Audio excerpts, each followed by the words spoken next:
條公糧。大家好，我係黃志健，我係孫雍齊。今日我哋係發明咗 AI 廚餘回收吸塵機。你一個星期用幾多次啊？我會做啲咩嘅？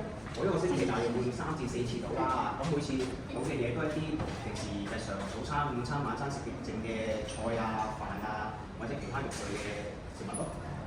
咁你覺得個廚餘機要有咩改善啊？我覺得個廚餘機唔夠合體咯，成日好快就爆晒棚咯。同埋有時見呢啲人好耐嘅所謂廚餘咧，其實都係啲送頭送尾，但係仍然可以再循環再用，仲食得㗎。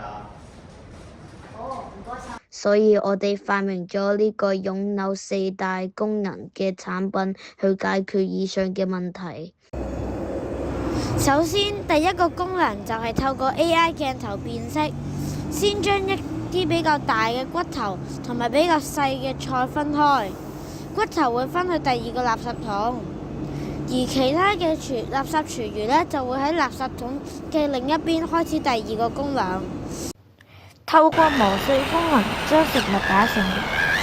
當呢啲菜蓉去到垃圾桶底嘅時候，就會觸發第3個功能。透過一個編程裝置激光嘅模組偵測廚餘蓉去到垃圾桶1/5至1/6嘅時候，就會推動我哋自製嘅吸塵機，透過一條管去將剩低嘅蔬菜蓉送到去另一個大嘅容器，係一個菌絲體嘅一個垃圾桶。當佢收滿時，就會自動關上，再換成另一個菌絲體嘅垃圾桶，就可以添加廚餘回收嘅速度啦。多謝。